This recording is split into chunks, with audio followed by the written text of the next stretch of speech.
Une route, c'est pas si simple que ça. Quand on circule sur la chaussée, on se pose pas la question. On circule sur un revêtement et on se pose pas la question qu'il y a en dessous. On fait pas une autoroute comme on fait un chemin communal et inversement.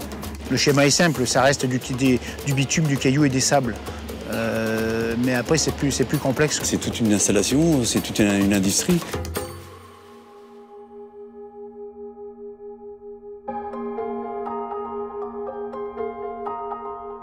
Ça, c'est de l'enrobé. C'est ça qu'on appelle de l'enrobé. L'enrobé, c'est un mélange de cailloux, de bitume et de filaire.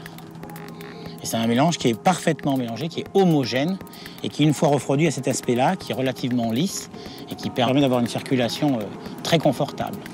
Ça se fabrique en usine.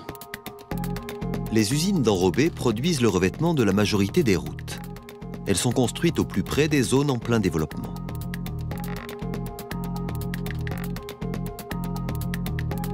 La fabrication de ces enrobés commence par le prédosage des agrégats, des graviers et du sable, qui sont chargés dans des trémies et enfin acheminés par tapis roulant jusqu'au tambour de séchage.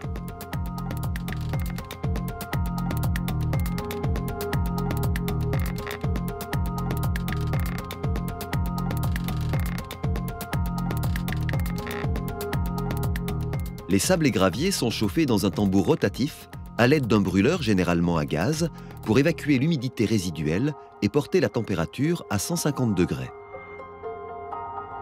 Les fumées de combustion sont aspirées dans le tambour, puis traitées dans un filtre dépoussiéreur qui récupère toutes les fines particules. La vapeur d'eau s'échappe alors par la cheminée. Les matériaux secs et chauds sont enlevés par un élévateur à godet jusqu'au sommet de la tour d'enrobage.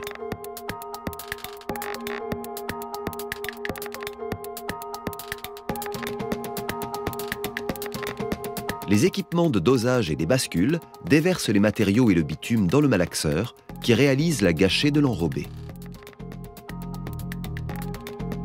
Le mélange est alors emmené jusqu'au trémies de stockage où les camions viennent le récupérer avant de passer à la pesée et d'aller alimenter un finisseur sur la future route.